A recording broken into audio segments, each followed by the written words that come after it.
So I'm making a very important video. Well, I'm just talking really about a very important subject, and it's actually a subject that I talk about all the time, but I never really narrow it down. It's always kind of vague, just kind of talking about parasites. But today I'm going to talk about a specific parasite, and this parasite is particularly problematic.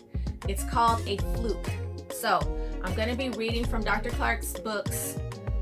This one is The Cure for Cancers. So first, let me just describe about the fluke very briefly.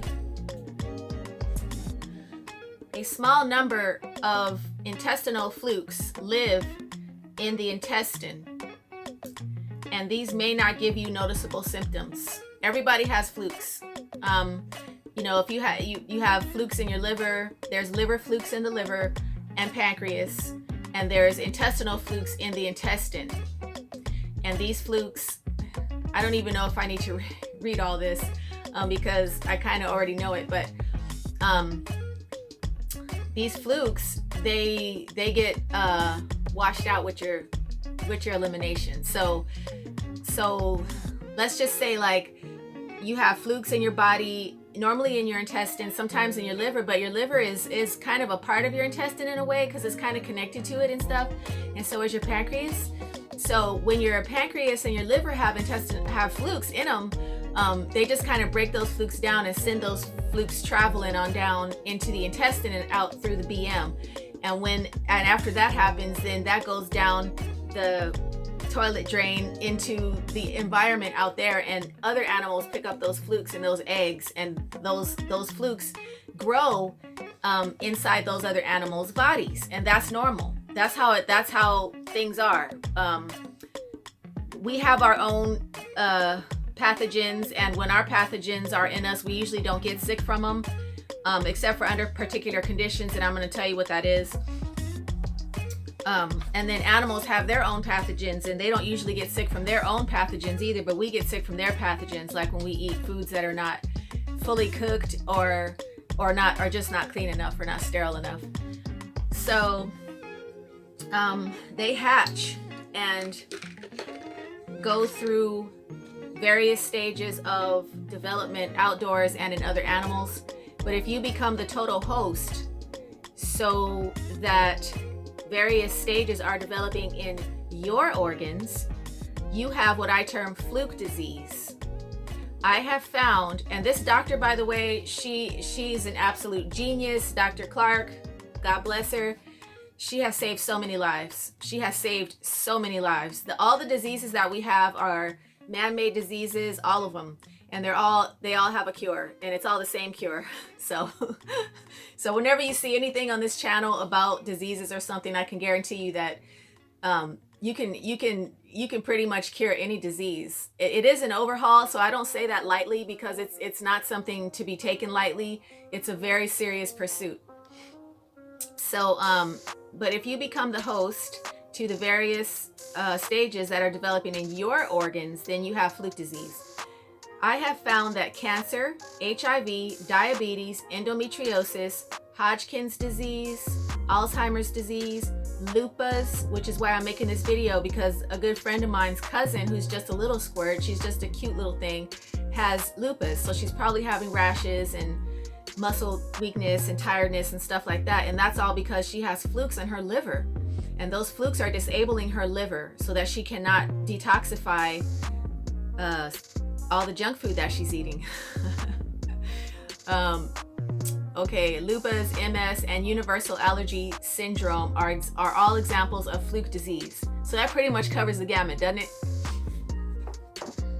So I'm going to show you a picture of a fluke. How does that look? You want him gnawing on your liver or in your thymus or your pancreas? Does he look like fun? Chewing on you? This is how they look when they come out of the toilet. Sometimes you can see them; they're that big, because they're not supposed to reach adulthood in your body. They're supposed to get flushed down the drain and go and live in some other animals. They're not meant to live in your body full development. So I'm just going to briefly read to you the different stages of their development, because they go through 4 stages. oh, actually they go through 5 stages of development.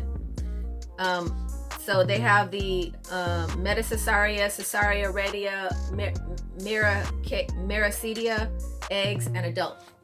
So these are the pictures right here. This is the adult, the one I just showed you, and these are the different phases that they go from. We pick them up at any stage. Like say for example you eat a cheeseburger, you're probably getting some Flukes in that. If you're having a glass of milk or some ice cream, you're definitely getting some Flukes in that, because you can't keep the dairy clean. Okay, there's no way. The dairy udder is right near where the animal eliminates, and you're getting some Flukes with that. So let me mention two toxins that allow this process to happen. Okay, because like I explained, these parasites, along with 120 others that are in your body, but the Flukes are particularly, they got strong teeth, they got a strong grip on you. So those are the ones you really want to focus on if you have any of the diseases that I just listed. But really, I mean, this really applies to all of the pathogens. And so what I was saying is there's a reason for them developing inside your body. They're not supposed to reach maturity inside your body, but there is a reason why they do. And the reason is that you're consuming solvents which break down their outer shell, because these insects, just like any other insects you can think of, a bee, a beetle, there's any kind of worm or butterfly or something, they all have a cyst around them at some stages in their development. And when that cyst gets broken down and it gets dissolved, or even if it gets softened, then it releases prematurely and artificially releases the organism inside, and that organism can go and do whatever it wants to do inside the body. So there's two main things that allow this to happen. The first one is isopropyl alcohol. That's rubbing alcohol. We all are familiar with that because everybody's just dousing themselves with rubbing alcohol right now, because they think there's a virus floating around that's going to kill them. So let me just read what she says just very briefly about isopropyl alcohol. Something special happens to people who have isopropyl alcohol in their bodies. The liver is unable to trap and kill these tiny Fluke stages. These baby stages are actually allowed to make their home in the liver and other tissues. They're allowed to make their home there. Okay? Just like all the tent cities we see everywhere, where the homeless people are making their homes in places that is so awkward and shouldn't even be there. That's like the Fluke disease. These Flukes are allowed when you have isopropyl alcohol in your system. It is as if the immune system has no power to kill them. The immune system is compromised. Okay? And because the immune system handles much business. If we didn't have isopropyl alcohol in our environment, we wouldn't have to worry about no virus, no bacteria, nothing. Because our system is made to handle everything that's on this earth. Anything that's on this earth, and it's really hard to even make viruses and diseases and stuff that really are virulent and that really kill people easily.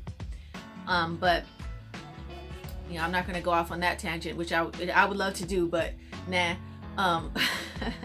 Let me just focus on the isopropyl alcohol.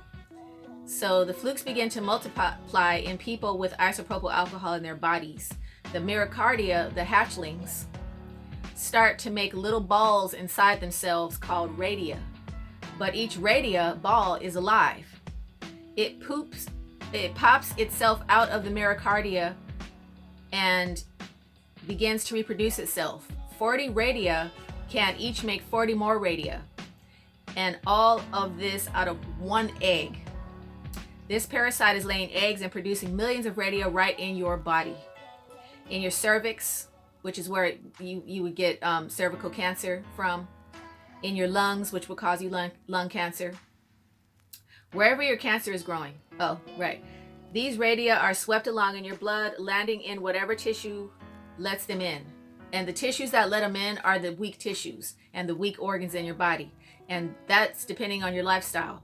Like say if you're a man and you're around a lot of automotive chemicals and stuff like that, then your lungs might be compromised because you're breathing in a lot of toxic stuff. So that might be a weak area for you. If you're a female and you wear a lot of makeup, then your breasts might be compromised, because a lot of the toxic things, the lotions and hair products and shampoo and all that stuff that we use, toothpaste, deodorant, all that stuff gets, you know, collected up in here in the breast. So that is, you know, that's why you get breast cancer, because that becomes your weakened organ. It becomes a dumping ground for all the toxic stuff that goes into your body, or that you come in contact with. Okay, so you get the picture. I'm not going to read too much about this.